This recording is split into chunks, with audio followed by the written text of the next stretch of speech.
Value stream mapping. Value stream mapping itu sebenarnya pemetaan dari line production itu yang kemudian kalau kita buat itu, maka dalam satu lembar itu langsung kelihatan seberapa efektifnya line produksi itu.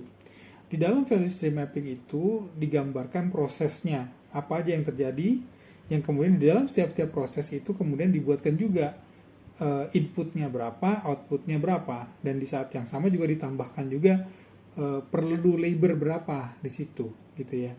Jadi ada proses, ada input output, dan ada labor yang dipakai berapa, termasuk juga waktu yang dibutuhkan untuk mengerjakan proses itu, gitu.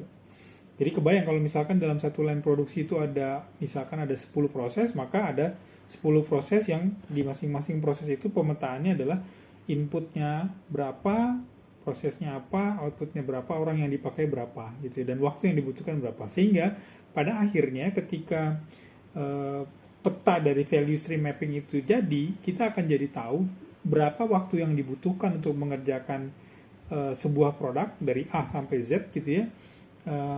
Berapa efektif dari input dengan outputnya, gitu ya. Apakah input bisa katakan outputnya itu total cuma 60% gitu daripada inputnya, maka sebenarnya line produksi itu tidak begitu efektif, tidak begitu efisien sebenarnya, gitu ya. Terus kemudian orang yang dipakai berapa banyak gitu, jadi langsung ketahuan juga gitu. Nah, value stream mapping ini kalau kita pengen meng-assess gitu ya seberapa efektifnya sebuah line produksi itu sangat powerful sebenarnya. Dan hanya dengan melihat sekali satu lembar itu langsung bisa ketahuan di mana titik-titik yang bisa diimprove gitu ya. Kalaupun memang kalau misalkan ada bottleneck dan segala macam juga langsung bisa kelihatan gitu. Sangat powerful memang, dan ya memang perlu pengalaman, perlu belajar lah untuk membuatnya. Tapi ketika kita sudah bisa membuat dan biasa membuat, maka akan sangat mudah kita bisa mengakses suatu line produksi itu efektif atau tidak.